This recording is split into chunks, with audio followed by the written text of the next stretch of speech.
तो फ्रेंड्स, आज हम लोग बात करेंगे रेप्लिकेशन के बारे में। तो स्टार्ट करते हैं डिस्कशन। सबसे पहली बात, रेप्लिकेशन होता क्या है? रेप्लिकेशन का एग्जैक्ट मतलब यह होता है कि किसी भी चीज का एग्जैक्ट कॉपी बनाना ही रेप्लिकेशन कहलाता है। डीएनए के केस में हम बात करें तो वह प्रोसेस जिसके थ्रू डीएनए अपने ही जैसा सेम एक और कॉपी बनाता है उसको बोलते हैं रेप्लिकेशन। इसको डिफाइन कैसे करेंगे? तो replication is a process in which DNA copies itself to produce identical daughter molecules of the DNA known as the replication. अब इसकी जरूरत क्यों होती है रेप्लिकेशन की?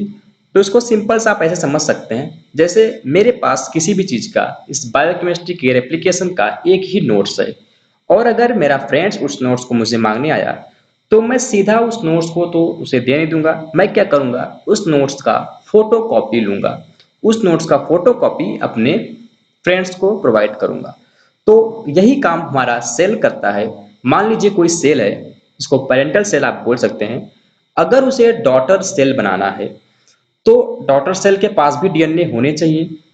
तो जो पेरेंटल सेल है वह अपने डीएनए को डायरेक्टली डॉटर सेल को न दे करके एक डीएनए का कॉपी बनाता है, और वह कॉपी फिर वह डॉटर सेल में ट्रांसफर कर दी जाती है।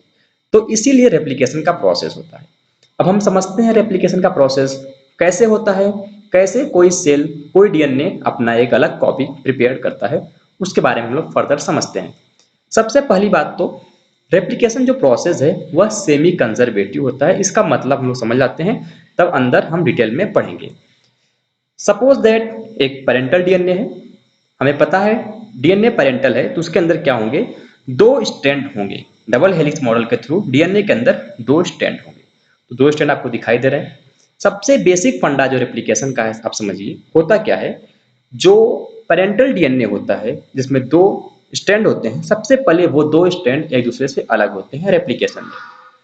जब ये दो स्ट्रैंड एक दूसरे से रेप्लिकेशन में अलग होते हैं तो आप देख सकते हैं, देखिए ग्रीन वाला पार्ट डॉटर डीएनए के पास चला गया इधर, और ये वाला पार्ट इधर चला गया। तो दो डॉटर डीएनए फॉर्म हो गए एक पेरेंटल डीएनए से। और ये ग्रीन के बगल में एक पिंक रंग का नया डीएनए स्ट्रैंड सिंथेसाइज हो गया। उसी तरह यहाँ भी पिंक रंग का सिंथेसाइज हो गया। तो आप किसी भी डॉटर सेल को देखिए तो उसके पास जो दो स्ट्रैंड है उसमें से एक स्ट्रैंड जो है वो पेरेंटल डीएनए से आया है, और एक स्ट्रैंड खुद सिंथेसाइज हुआ है। इसका मतलब पूरी तरह से पेरेंट्स की चीजें ट्रांसफर नहीं हुई हैं, मतलब 50% पार्ट ही यहाँ पर है। तो इसीलिए बोलते हैं replication is the semi conservative. इसको डिफाइन कैसे करते हैं? The parent DNA has two strand complementary to each other. हमें पता है both the strand undergo simultaneous replication to produce two daughter molecules. पता है हमें कि रेप्लिकेशन हुआ दो अलग अलग, दोनों जगह मतलब एक एक चीजें एक एक स्ट्रैंड चली गई। अब each one of newly synthesized DNA has one half of parental DNA and one half of new DNA, इसलिए उसको बोलते हैं सेमी कंजर्वेटिव। इसके बाद हम बात करते हैं कि रेप्लिकेशन होता कैसे है। अभी मैंने आपको बोला कि रेप्लिकेशन होने से पहले या रेप्लिकेशन सबसे पहला जो प्रोसेस है वो दोनों डीएनए स्ट्रैंड का अलग होना ही है। लेकिन देखिए ऐसा नहीं है। आपका देखिए हमें पता है कि प्रोकैरियोटिक्स हो या यूकैरियोटिक्स हो, जो क्रोमोसोम होता है काफी लंबा होता है। तो ऐसा नहीं है किसी भी रैंडम जगह से यह दोनों स्ट्रैंड अलग होना शुरू हो जाए, ऐसा नहीं होता है। दोनों स्ट्रैंड को अलग करना है लेकिन एक स्पेसिफिक जगह होता है, और उस जगह को बोलते हैं ऑरिजिन ऑफ रेप्लिकेशन। तो देखते हैं, the initiation of DNA synthesis occur at its site called as the origin of replication. लेकिन देखिए ऑर्गेनिज्म अगर प्रोकैरियोटिक है तो उसके अंदर जो क्रोमोसोम है उसकी लेंथ थोड़ा कम होगी, डीएनए की लेंथ थोड़ा कम होगी। लेकिन जो अगर ये यूकैरियोटिक है तो काफी बड़ा क्रोमोसोम होगा। तो इसीलिए प्रोकैरियोटिक में इन्हें दोनों स्ट्रैंड को अलग करना आसान होता है, इसलिए वहां पर एक ही ऑरिजिन ऑफ रेप्लिकेशन होता है। मतलब एक ही ऐसा पॉइंट होता है जहां से स्ट्रैंड खुलना शुरू हो जाते हैं, स्ट्रैंड एक दूसरे से अलग होना शुरू हो जाते हैं। लेकिन यूकैरियोट्स की बात करें तो वहां पर मल्टीपल ऑरिजिन ऑफ रेप्लिकेशन होते हैं, क्योंकि काफी बड़ा होता है क्रोमोसोम, तो वहां पर बहुत जगह से खोलना जरूरी होता है। तो देखते हैं, in case of prokaryotic there is single site, where in eukaryotes there are the multiple site of the origin। तो आई होप आपको इतना समझ आएगा। अब मैं बात करता हूं कि ये ऑरिजिन होते क्या हैं। तो सिंपल सी बात, हमें पता है जो हमारा स्ट्रैंड है वह न्यूक्लियोटाइड का बना है। तो उसी को जब एटी एटी बेस पेयर के न्यूक्लियोटाइड बार बार रिपीट हो, शॉर्ट सीक्वेंस में रिपीट होते हैं, उसी पॉइंट को बोलते हैं origin of replication. This site mostly consist of short sequence of 80 base pair.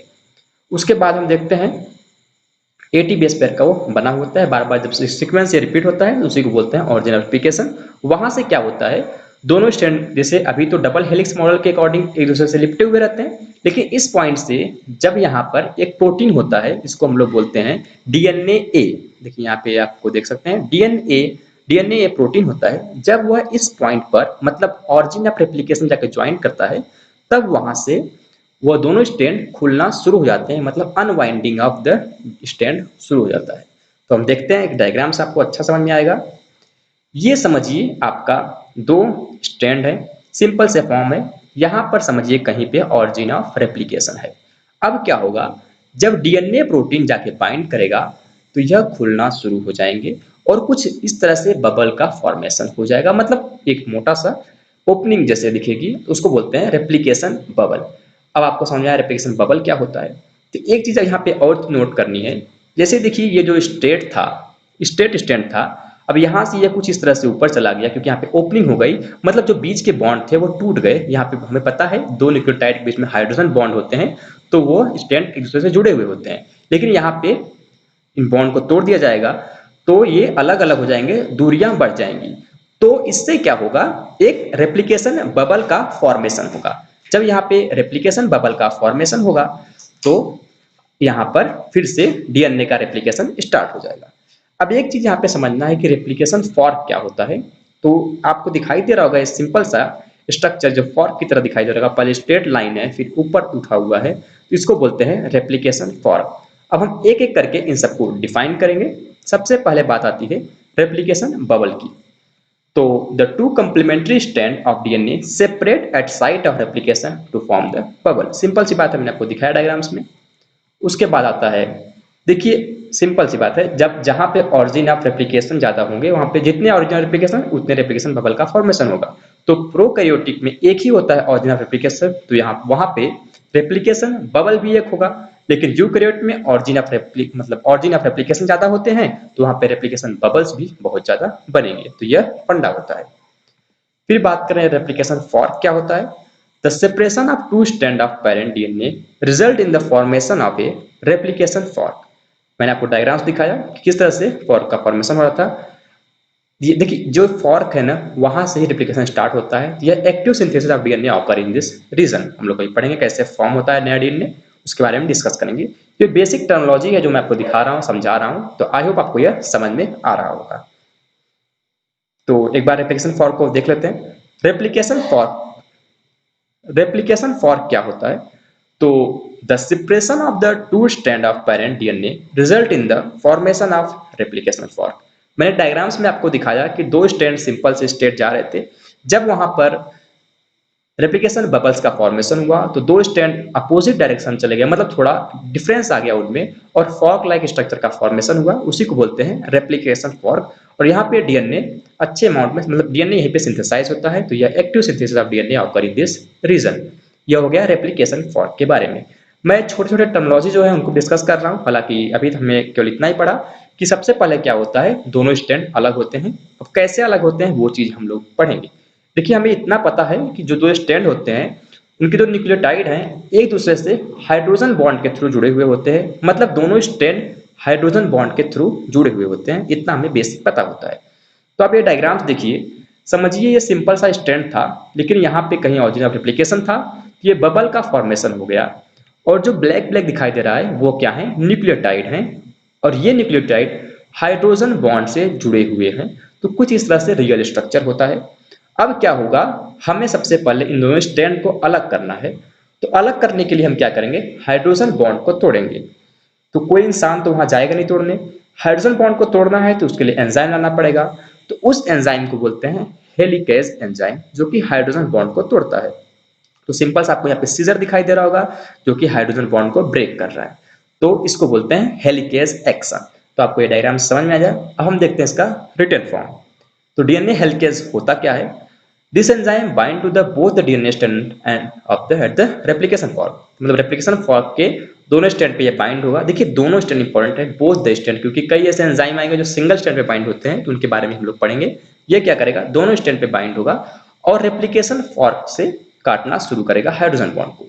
देखिए जैसे जैसे ये हाइड्रोजन बॉन्ड को कट करता है, रेप्लिकेशन फॉर्क आगे बढ़ता चला जाता है। मतलब देखिए एक पॉइंट पे कट कर दिया, तो अब दूसरे जगह को, दूसरे डीएनए स्ट्रैंड को खोलना है, मतलब दूसरे में अनवाइंडिंग करनी है, दूसरे को खोलना है, तो रेप्लिकेशन फॉर्क हमारा शिफ्ट होता जाएगा ना, क्योंकि जब खुलते जाएंगे तो रेप्लिकेशन फॉर्क भी आगे मूव करता जाएगा। तो उसी के साथ साथ ये डीएनए हेलिकेज भी मूव करता जाता है और हाइड्रोजन बॉन्ड को काटते चला जाता है। तो देखते हैं, helicase move along the DNA helix and separate the strand. Their function is comparable to the Jeep opener. Helicases are dependent on the ATP. और देखिए ये धीरे धीरे काटते चला जा रहा है और जैसे फॉर्क को फॉलो कर रहा है ना, तो फॉर्क समझिए आपका जीप ओपनर हो गया, तो उसके पीछे पीछे चल रहा है, तो यह भी एक, आप इसको जीप ओपनर से कंपेयर कर सकते हैं। और इसके लिए इसको एनर्जी की जरूरत होती है, क्योंकि एंजाइम को काम करना है, इसको एटीपी की जरूरत होती है। हेलिकेज एनर्जी पर डिपेंड करता है। तो ये बात हो गई हेलिकेज के बारे में। अब हमारा क्या हो चुका है कि सबसे पहले बबल का फॉर्मेशन हुआ, फॉर्क बना, उसमें क्या हुआ, हेलिकेज चला, उसने हाइड्रोजन बॉन्ड को कट कर दिया। तो कुछ इस तरह का स्ट्रक्चर हो जाता है। लेकिन देखिए जब ये दोनों अलग हो गए ना, तो इनके पास टेंडेंसी होती है कि ये फिर से एक दूसरे से जाके जुड़ जाएं। ऐसा हो सकता है, हमने अभी हाइड्रोजन बॉन्ड कट किया, लेकिन हाइड्रोजन बॉन्ड कोई बड़ी बॉन्ड तो है नहीं, कोई ऐसा मेटेलिक बॉन्ड, आयनिक बॉन्ड तो है नहीं, ये सिंपल सा हाइड्रोजन बॉन्ड है, तो फिर से यह फॉर्म हो सकता है। तो इसके लिए एक एंजाइम होता है, वो जाके हर एक स्टैंड पर जाके, सिंगल स्टैंड, देखिए यहाँ पे जो एंजाइम अब आएगा वो सिंगल स्टैंड पर जाकर के बाइंड होगा और ये रोकेगा कि कोई ये दोनों स्टैंड आपस में फिर से जुड़ ना जाए। तो देखते हैं डायग्राम से समझेंगे। तो जो ये ग्रीन रंग का आदमी आपको दिखाई दे रहा है, ये क्या कर रहा है कि जो दूसरा ऊपर वाला स्टैंड है कहीं नीचे आके फिर से न जुड़ जाए, तो उसके लिए रोक के रखेगा। और देखिए ये एक ही स्टैंड पे खड़ा है, तो मतलब ये सिंगल स्टैंड होता है, प्रोटीन है, तो इसका नाम देखते हैं क्या होता है। इसको बोलते हैं single stranded DNA binding protein. क्या, single stranded DNA binding protein. Main function क्या है इसका कि यह बाइंडिंग को दोबारा दोनों स्ट्रैंड आपस में जोड़ न जाए उसको रोकता है। और इसका एक काम और होता है कि यह टेम्पलेट प्रोवाइड करता है आरएनए पॉलीमर, मतलब सिंथेसिस के लिए, डीएनए के लिए भी हम पढ़ेंगे टेम्पलेट होता है क्या, तो आपको समझ में आएगा। ये टेम्पलेट प्रोवाइड करता है। तो देखते हैं पैराग्राफ, तीनों पैराग्राफ पढ़ते हैं। Single stranded DNA binding protein, these are also known as the DNA helix destabilizing protein। Simple सी बात है, क्योंकि वह फिर से उन्हें चिपकने नहीं दे रहा है, स्टेबलाइज नहीं होने दे रहा है। दे पोसेस नो एंजाइम एक्टिविटी।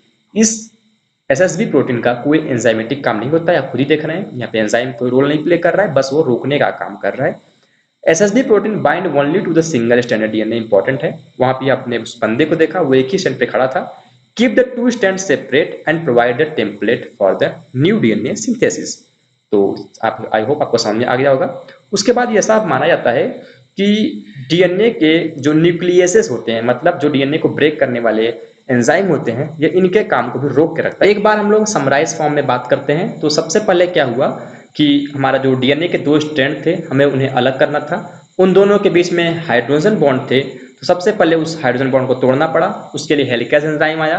फिर कहीं ये फिर से ना बाइंड हो जाए, इसलिए वहां पर एसएसबी प्रोटीन आया, जो कि सिंगल स्टैंड पे लाई करता है और चेक करता है कहीं फिर से ना बाइंड हो जाए। इसके कुछ और भी काम है। ये डीएनए सिंथेसिस में टेम्पलेट प्रोवाइड करवाता है और ये न्यूक्लियस के एक्टिविटी को भी प्रोटेक्ट करता है।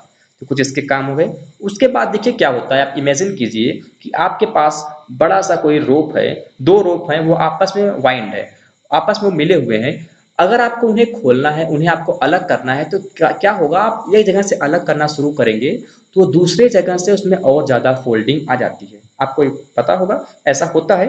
जब आप बड़े रस्सी को खोलना शुरू करते हैं, अगर वो दो रस्सी एक में मिली हुई है, अगर आप एक को खोलते हैं, एक जगह से खोलते हैं, दूसरे जगह वहां पे और भी, इसको बोलते हैं ऐठन आ जाती है, वहां पे और भी वाइंडिंग हो जाती है। तो इसी चीज को रोकने के लिए यहाँ पे एक और एंजाइम होता है, क्योंकि डीएनए में भी कॉज हो सकता है, क्योंकि डीएनए में हम दो स्ट्रैंड को अलग कर रहे हैं, तो यहाँ पर भी कुछ दूरी पर, क्योंकि डीएनए काफी बड़ा होता है, तो कुछ दूरी पर यहाँ पर फिर से ज्यादा ऐठन, ज्यादा वाइंडिंग हो सकती है, सुपर कॉइलिंग हो सकती है। एग्जैक्ट वर्ड बात करें तो सुपर कॉइलिंग हो सकती है। तो उसके लिए एक एंजाइम और होता है, उसकी बात करते हैं हम लोग, जिसको बोलते हैं सुपर कॉइल। इसका एंजाइम का नाम होता है डीएनए टोपोआइसोमरेज। क्या होता है, डीएनए टोपोआइसोमरेज। इसका काम क्या होता है कि सुपर कॉइलिंग को रोकता है। अब समझते हैं। As the double helix of DNA separate from one side and replication proceed, super coil are form at the other side. मैंने आपको बताया the problem of super coil that come in the way of DNA replication is solved by a group of enzyme called DNA topoisomerase. अब group of enzyme है तो ये दो तरह से होते हैं, टाइप 1 और टाइप 2 करके।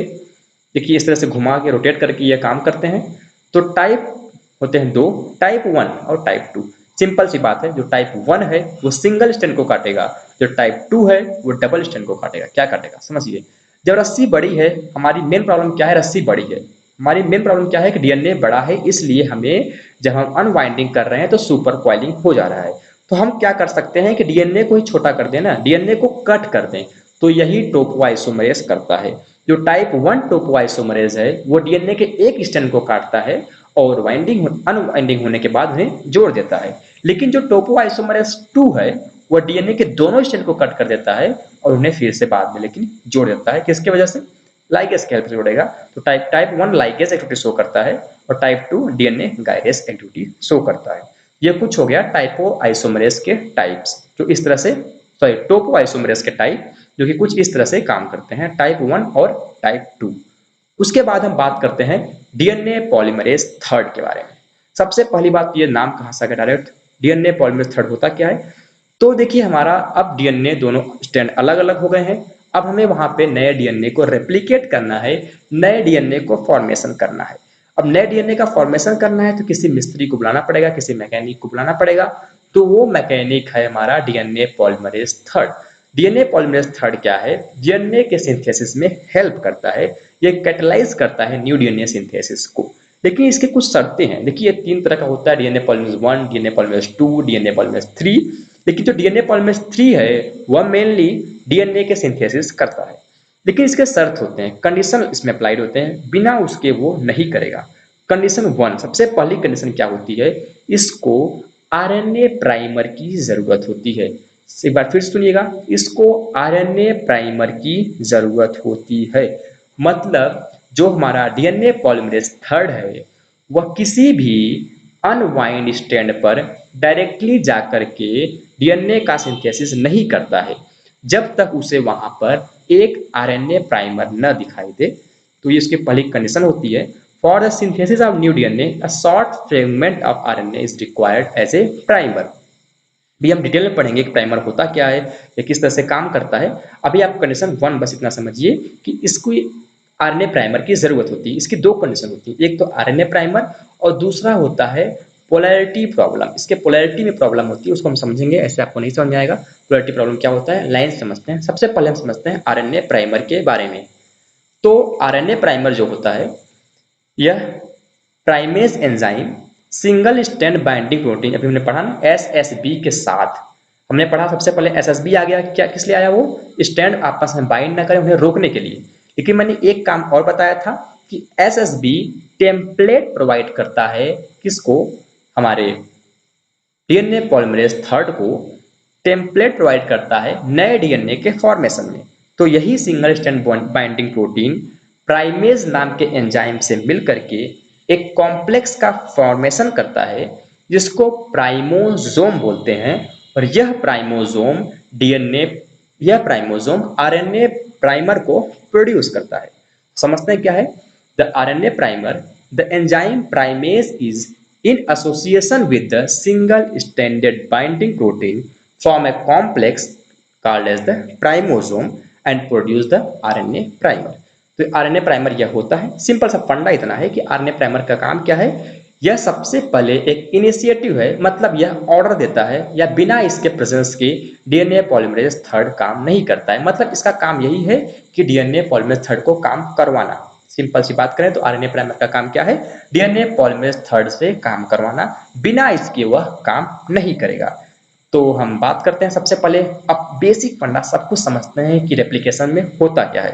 तो हमें इतना पता है कि रेप्लिकेशन में इस तरह से कुछ हमारा रेप्लिकेशन फॉर्क के फॉर्मेशन होता है। तो कुछ इस तरह से देखिए रेप्लिकेशन फॉर्क का फॉर्मेशन होता है। अब सबसे पहले क्या होगा, देखिए हमें सबसे पहली बेसिक बात आपको पता होगा कि जो दो स्ट्रैंड होते हैं उसमें, देखिए मैंने आपको बताया नहीं भी पोलैरिटी प्रॉब्लम क्या होता है, वहीं यही डिस्कस करेंगे पोलैरिटी प्रॉब्लम के बारे में भी। तो जो दो स्ट्रैंड होता है पता है, एक 5' होता है, एक 3' होता है। और उसके सामने वाला जो होता है जस्ट उसके कंप्लीमेंट्री होता है। मतलब 5 डैश के सामने वाला होगा 3 डैश और 3 डैश सामने वाला होगा 5 डैश। तो देखते हैं, सबसे पहले इसकी बात करते हैं। तो ये हमारा 3 डैश है, तो ये कौन सा होगा 5 डैश। तो ये कंप्लीमेंट्री स्टैंड है, तो इसके नीचे वाला ये वाला पार्ट भी होगा 5 डैश और ये वाला पार्ट होगा हमारा 3 डैश। तो कुछ इस तरह से होगा। सबसे पहला कंडीशन क्या था कि आरएनए प्राइमर होना चाहिए डीएनए के रेप्लिकेशन के लिए, मतलब सिंथेसिस के लिए। लेकिन दूसरा कंडीशन क्या होता है, पोलैरिटी प्रॉब्लम होती है। वो प्रॉब्लम ये है कि जो डीएनए पॉलीमरेज थर्ड है वह उसी स्ट्रैंड पे बाइंड करेगा। मतलब वह जो डीएनए बनाएगा वो 5 डायरेक्शन से 5 डैश से 3 डैश के तरफ ही बनाएगा। मतलब जो नया डीएनए बनेगा उसमें सबसे पहले 5 डैश बनेगा, उसके बाद 3 डैश बनेगा। तो समझिए, एक चीज आप समझने की कोशिश कीजिएगा कि जो नया डीएनए है उसमें सबसे पहले जब 5 डैश बन रहा है, देखिए 5 डैश किसका कॉपी होगा, किसका कंप्लीमेंट्री, 3 डैश का ना।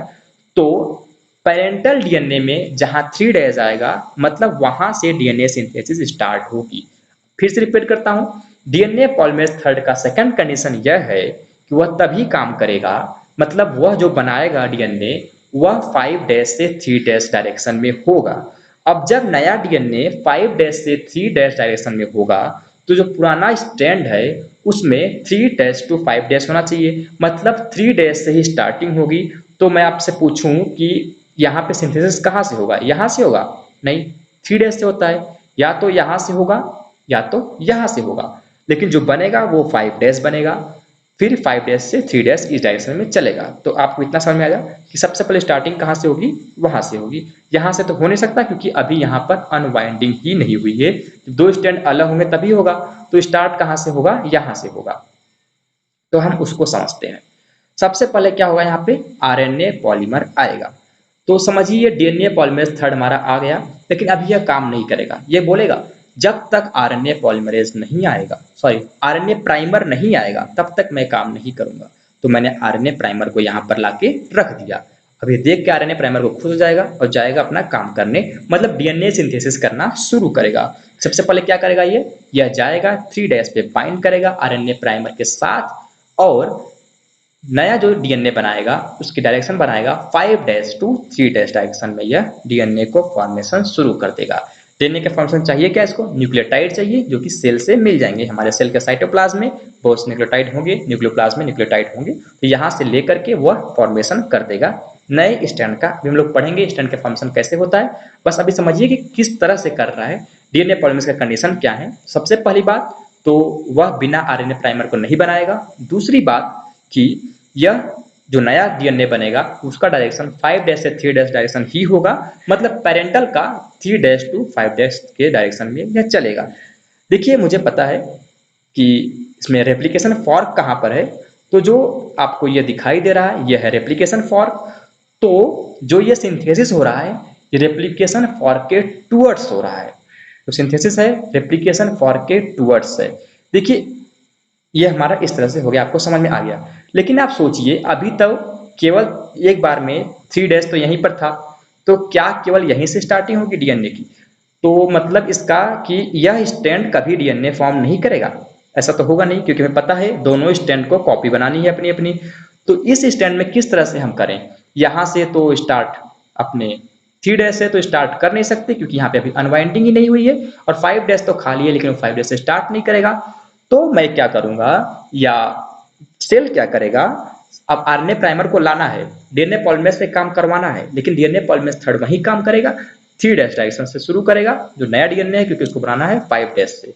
तो यहाँ पर 3 डैश absent है क्योंकि यहाँ पे बाइंडिंग नहीं हुई।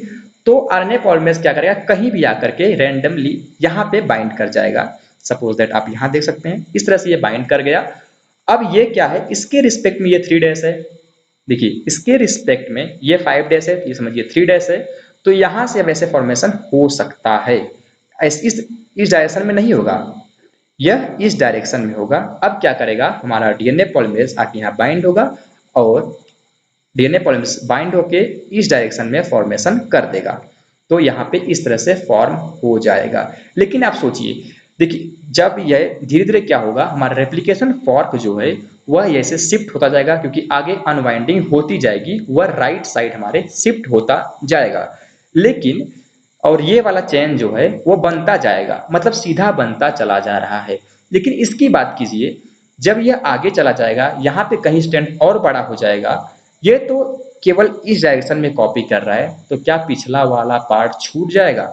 क्या इस पार्ट का अनवाइंडिंग होने के बाद इस स्टैंड का कॉपी नहीं बन पाएगा? ऐसा नहीं होता है, इस स्टैंड का भी कॉपी बनता है। तो वो कैसे बनेगा? क्योंकि आरएनए प्राइमर तो यहाँ पर है और डीएनए सिंथेसिस इस डायरेक्शन में हो रहा है, तो यहाँ पर नई कॉपी कैसे बनेगी?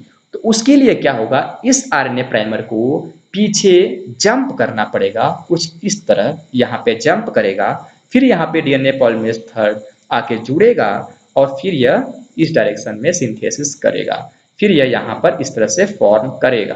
तो आप देख सकते हैं, तो जैसे जैसे यहाँ पे अनवाइंडिंग होती जाएगी, जैसे जैसे दो स्टैंड अलग होते जाएंगे, यह पीछे जंप करता जाएगा और इस डायरेक्शन में बनता चला जाएगा। तो आप समझ सकते हैं, जो ऊपर वाला हमारा स्टैंड है, जो उसमें डीएनए बन रहा है, वह सिंगल स्ट्रेट डीएनए बन जा रहा है। लेकिन जो यहाँ पर डीएनए है वह फ्रेगमेंट के फॉर्म में बन रहा है, टुकड़ों के फॉर्म में बन रहा है। तो देखिए, मैंने बोला डीएनए पॉलीमरेज 1 होता है, डीएनए पॉलीमरेज 3 होता है, डीएनए पॉलीमरेज 2 भी होता है। तो अब यहाँ पर क्या होगा, जब ये अलग अलग टुकड़े बन जाएंगे, देखिए अलग अलग टुकड़े बन रहे हैं, तो क्या होगा कि इन टुकड़ों को हमें जोड़ना पड़ेगा। लेकिन सिंपली हम जोड़ भी नहीं सकते, क्योंकि सोचिए, जहां जहां आरएनए प्राइमर जुड़ा है, जहां जहां देखिए, इसमें तो केवल आरएनए प्राइमर एक बार जुड़ा, लेकिन यहाँ पर कितने बार आरएनए प्राइमर जुड़ रहा है। तो इस जगह का डीएनए का कॉपी नहीं बन पाया होगा, क्योंकि वहां पे डीएनए पॉलीमरेज थर्ड नहीं था, आरएनए प्राइमर था। तो अगर हम सिंपली जोड़ भी देंगे, तो मतलब जो हमारा नया डीएनए बनेगा वो छोटा बन जाएगा, उसके पास कुछ पार्ट नहीं होगा पुराने डीएनए का। तो इसके लिए हमारा डीएनए पॉलीमरेज 1 आता है, इसके लिए हमारा डीएनए पॉलीमरेज 1 आता है, वह क्या करता है, लास्ट में आरएनए प्राइमर को रिप्लेस कर देता है और उसके जगह खुद बाइंड होकर के उस जगह के डीएनए का फॉर्मेशन करता है। मतलब जो जगह छूट गई थी, उसके डीएनए को सिंथेसाइज कौन करेगा, आरएनए प्राइमर करेगा। और फिर जो नया जो आरएनए प्राइमर बनाया, और sorry not RNA primer, DNA polymerase 1, जो आरएनए प्राइमर से जगह छूट गई थी, उसे डीएनए पॉलीमरेज 1 सिंथेसाइज करेगा। और यह जो जो फ्रेगमेंट के फॉर्म में बना था डीएनए पॉलीमरेज थर्ड के बाद द्वारा, वह स्ट्रैंड और डीएनए पॉलीमरेज 1 के द्वारा बनाया गया स्ट्रैंड, दोनों को आपस में लाइगेज एंजाइम के द्वारा जोड़ दिया जाएगा और दो स्ट्रैंड आपके तैयार हो जाएंगे। तो कुछ इस तरह से यह प्रोसेस चलता है। एक बार आप समराइज फॉर्म में देख सकते हैं, तो आप इसका स्क्रीनशॉट ले सकते हैं किस तरह से यह काम करता है। फिर हम बात करते हैं इसके रिटर्न फॉर्म का। जो आपकी कुछ कॉन्सेप्ट अगर छूट गए होंगे, आपको समझ नहीं आया होगा, तो आप यहाँ से भी समझ सकते हैं।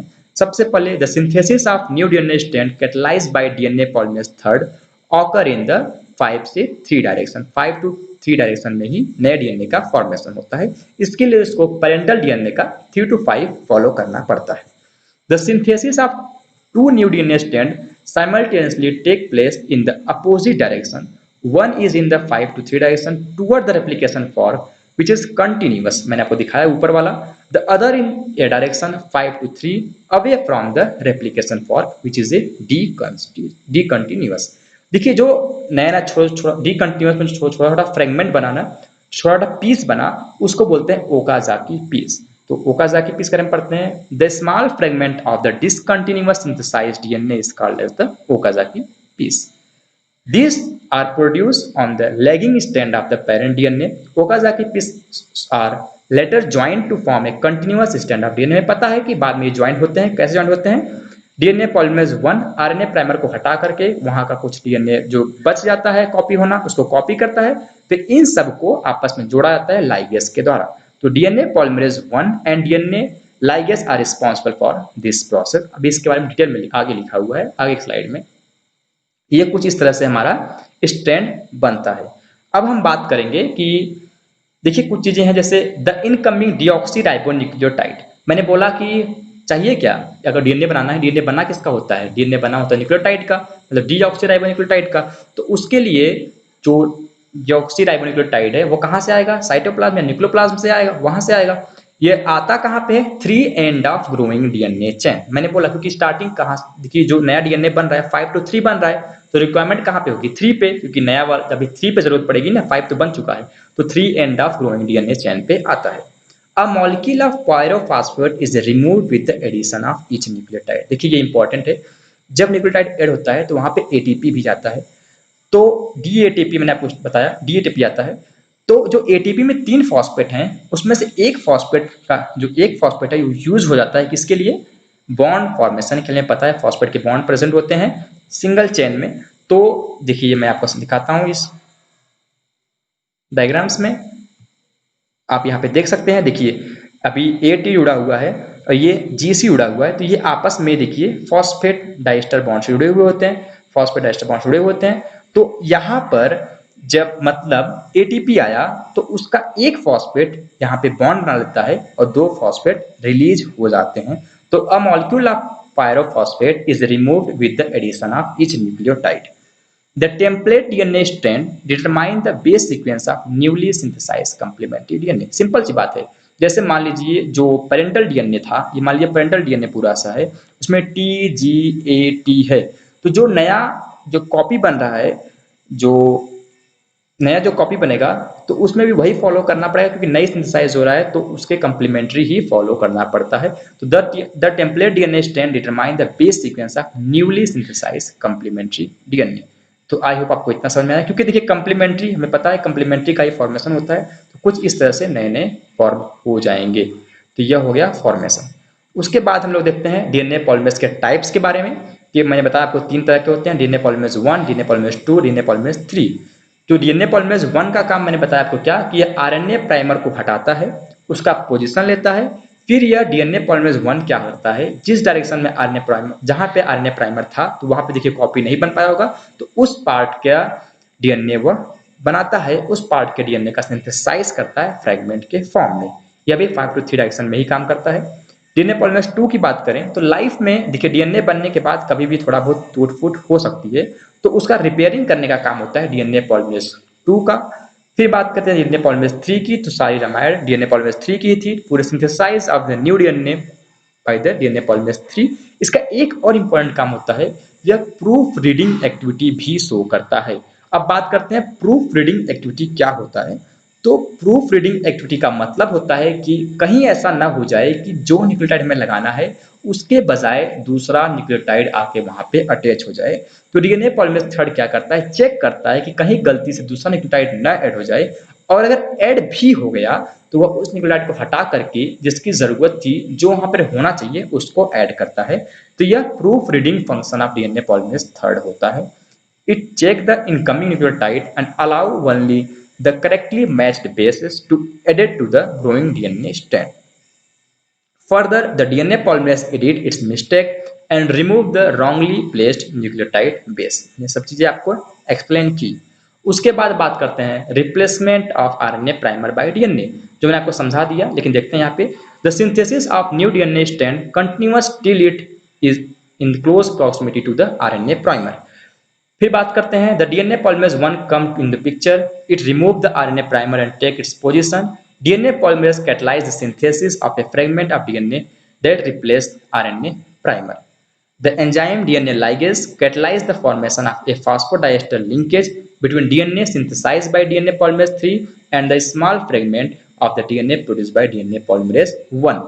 तो डीएनए पॉलीमरेज 3 और डीएनए पॉलीमरेज 2 दोनों को अटैच कर दिया जाता है फॉस्फोडाइएस्टर बॉन्ड से, जो कि डीएनए लाइगेज करता है। यह पूरा हो गया replacement of RNA primer bye the DNA.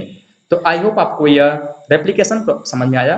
इसके बाद हम लोग ट्रांसक्रिप्शन पढ़ेंगे, ट्रांसलेशन पढ़ेंगे, डिफरेंट चीज सब चीज पढ़ कर करेंगे। So thanks for watching the video.